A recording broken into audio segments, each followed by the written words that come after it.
friends, welcome to Riya's recipes and tips. இன்னைக்கு நம்ம பார்க்க போறது ரொம்பவே ஒரு ஹெல்த்தியான டேஸ்டியான சட்னி ரெசிபி தான் friends. That's பாதாம் சட்னி.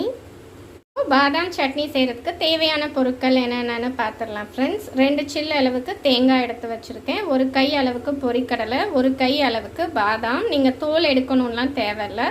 2 வத்தல், ஒரே ஒரு பல் அளவு பூண்டு, அப்புறம் தேவையான அளவு சால்ட். அப்புறம் சட்னி செஞ்சுட்டு லாஸ்ட்டாக தாளிக்கிறதுக்கு எண்ணெய், கடுகு, உளுந்தம்பருப்பு யூஸ் பண்ணிக்கோங்க ஃப்ரெண்ட்ஸ். இப்போ வாங்க பாதாம் சட்னி எப்படி செய்கிறதுன்னு பார்க்கலாம். ஃபர்ஸ்ட் நம்ம எடுத்து வச்ச தேங்காய் சில்லு குட்டியாக நறுக்கிட்டு அப்புறம் நம்ம எடுத்து வச்ச இன்க்ரீடியன்ட்ஸ் ப்ளஸ் சால்ட் எல்லாத்தையுமே நான் இப்போது மிக்ஸி ஜாரில் ஆட் பண்ண போகிறேன்.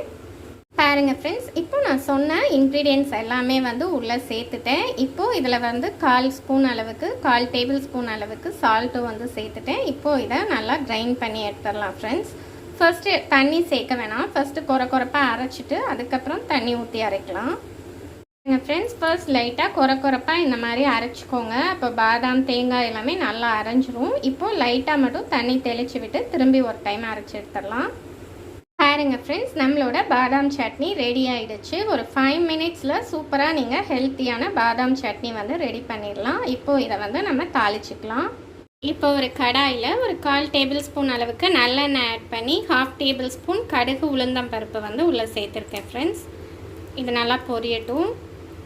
பாருங்க ஃப்ரெண்ட்ஸ், நம்மளோட சூப்பரான பாதாம் சட்னி 5 மினிட்ஸில் ரெடி ஆகிடுச்சு. இட்லி, தோசை எல்லா டிஃபன் ஐட்டம்ஸ்க்குமே இந்த பாதாம் சட்னி ரொம்பவே சூப்பராக இருக்கும். கொஞ்சம் டிஃப்ரெண்ட்டான ரெசிபியும் கூட. கண்டிப்பாக ட்ரை பண்ணி பாருங்கள் ஃப்ரெண்ட்ஸ். என்னோடய ரெசிபி உங்களுக்கு பிடிச்சிருந்தா மறக்காமல் நம்ம channel Riyas recipes and tips subscribe பண்ணுங்கள் ஃப்ரெண்ட்ஸ். ரெசிபி லைக் கொடுங்க, உங்கள் ஃப்ரெண்ட்ஸ் எல்லாருக்கும் ஷேர் பண்ணுங்கள். உங்கள் கமெண்ட்ஸை மறக்காமல் எனக்கு போஸ்ட் பண்ணுங்கள் ஃப்ரெண்ட்ஸ். Bye friends.